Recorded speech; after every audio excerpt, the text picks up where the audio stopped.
চলুন তাহলে আজকে গোপালের সঙ্গে আজকের আরেকটি সুন্দর ব্লগ আপনাদের সামনে নিয়ে আসলাম। দিনটা ছিল শনিবার, গতকালকে শনিবার দিনটা সেকেন্ড স্যাটারডে ছিল, তাই ছুটির দিন ছিল। আর ছুটির দিনে প্রচুর কাজ হয়ে যায়, যার কারণে পুরো দিন কাজের মধ্যেই চলে যায়। আজকে সকালবেলা উঠে পুজো টুজো শেষ করে তারপরে এখানে কাপড়গুলো গুছানো শুরু করলাম। কাপড় গুছানোর পর যাব রান্নাঘরে, রান্নাটাও করতে হবে, তার সাথে সাথে সকালের জলখাবারটাও রেডি করতে হবে। আমার ঘরে সকালের জলখাবার যখন শুরু হয়, তার সাথে সাথে দুপুরের রান্নাটাও শুরু করে দিই। এখানে রাধে প্রচুর রৌদ্র উঠেছে। রৌদ্রের কারণে রান্নাঘরে বেশি বেলা পর্যন্ত রান্না করা যায় না। এই কোয়ার্টারের মধ্যে কাপড়, বড় বড় কাপড় যেমন এই বেডশিটগুলো পাতানো, ধুয়ে দেওয়ার পর টাঙ্গানো খুবই ঝামেলা। কোথাও অ্যাডজাস্ট করতে হয়। চলুন তাহলে রান্নাঘরের দিকে যাই এবং রান্নাটা শুরু করি। আজকে তোমাদের সাথে একটি সুন্দর একটা রেসিপি শেয়ার করব।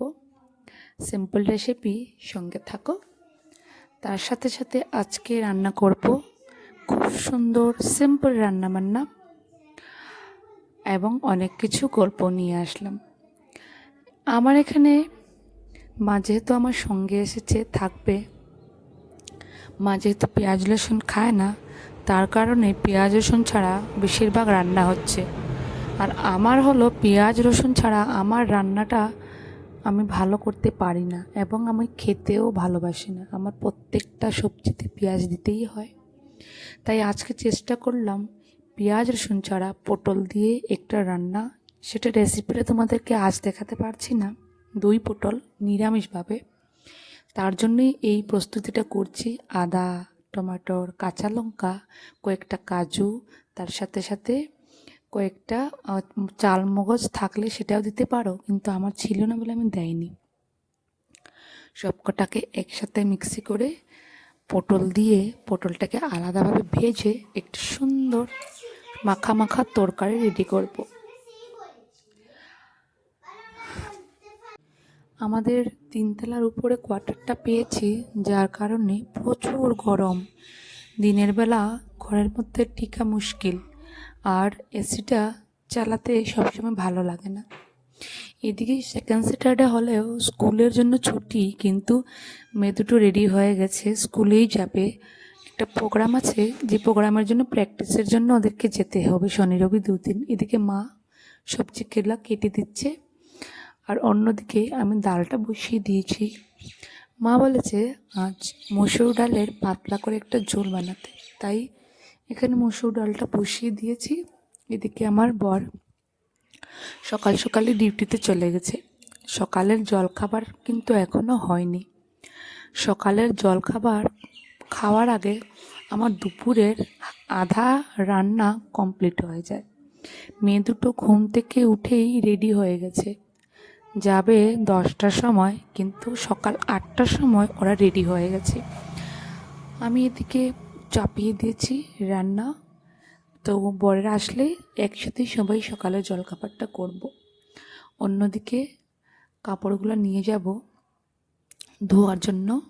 অল্প কাপড় ধুয়েছি, আরও একটু রয়েছে, সেগুলো ভাবছি বালকনিতে নিয়ে সেটা জলের মধ্যে ডুবিয়ে রাখি। রান্নাঘরের মধ্যে এদিকে তরকারিগুলো চাপিয়ে দিয়েছি, অন্যদিকে তরকারিটা হতে থাকুক, এইদিকে কাপড়টা আমি দিয়ে দিই। এখানে সকালের জলখাবার বানিয়েছিলাম ধোসা, এটা হলো নিরামিষ পেঁয়াজ ছাড়া, আর এইটা হলো পেঁয়াজ দিয়ে। আমরা সবাই খাবো। আর এটা একটু চাটনি, বাদামের চাটনি, যেটাতে রসুন দেওয়া। আর এই যেটা চাটনি, সেটা হলো রসুন ছাড়া, শুধু আদা আর কাঁচা লঙ্কা দিয়ে মায়ের জন্য বানিয়েছি। খেতে তো ভালোই হয়েছে, মা বলল। আর আমাদেরটা তো সবসময় ভালো হয়। পেঁয়াজ রসুন যেই সবজিতে পড়বে সেটাকে ভালো হবে না, সেটা তো হতেই পারে না। তার সাথে এখানে মিক্স সবজি আছে, মিক্স সবজিটাও করব। আর এই যে সেই রেসিপিটা যেটা তোমাদের সঙ্গে আমি ভাবছি শেয়ার করব। কাঁচা কলার কোপ্তা নিরামিষ রেসিপি। কাঁচা কলার কোপ্তা বানানোর জন্য এখানের মধ্যে আদা জিরা বাটার মধ্যে কাঁচা লঙ্কা, হলুদ, জিরা এবং নুন দিয়ে ভালো করে জল দিয়ে ভালো করে একটা ঘোল বানিয়ে নিয়েছি।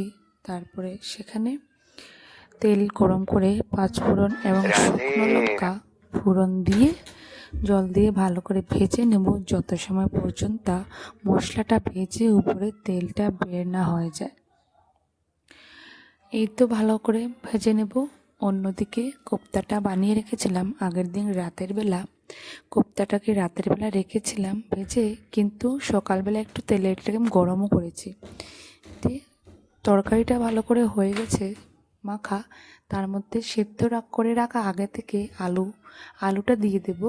আলুটা দিয়ে এটাকে ভালো করে ভাজবো। খেতে কিন্তু দুর্দান্ত।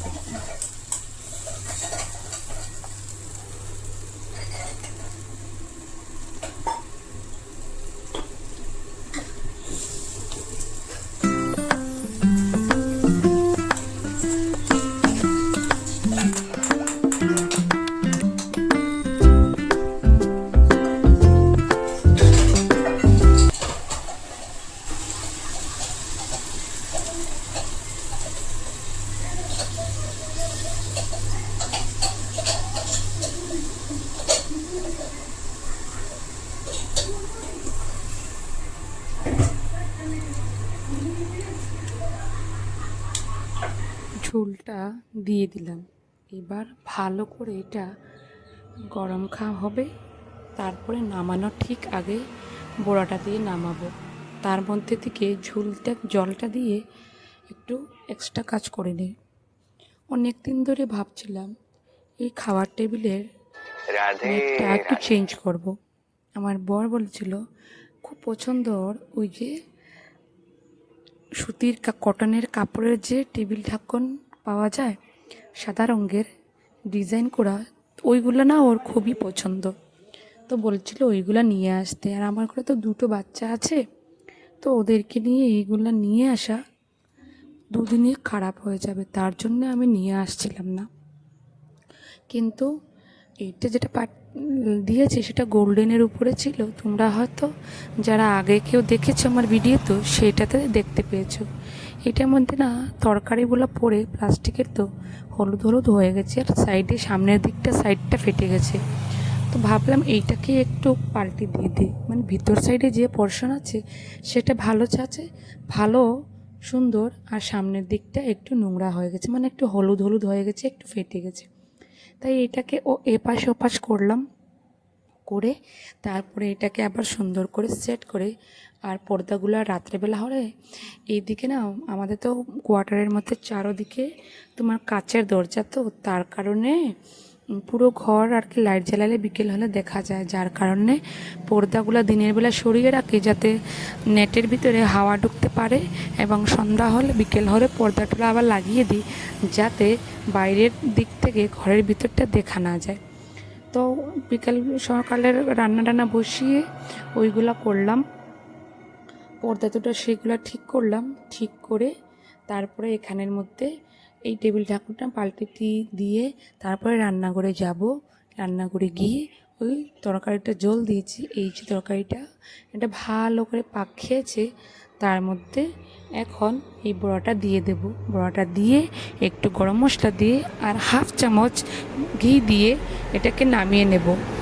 আমার মা কাঁচা কলা খায় না, কারণ হলো কাঁচা কলা খেলে মারও একটু প্রবলেম হয়। তার জন্য যারা কাঁচা কলা খায় না তারা শুধু এই কাঁচা কলাটা থালে না দিয়ে শুধু আলু আর ঝোলটা দিয়ে পেট ভরে খেতে পারবে। খুবই স্বাদ হয়েছে। তার সাথে বানিয়েছিলাম এই আলুর ঘন্ট, সেটা তোমাদেরকে আর লাউড ঘন্ট সেটা আর দেখাইনি। চলো তাহলে, অনেক গল্প হলো, অনেক কথা হলো। আজকের ভিডিওটা এখানেই শেষ করলাম। আপনারা সবাই ভালো থাকবেন, সুস্থ থাকবেন। দেখা হবে অন্য ভিডিও।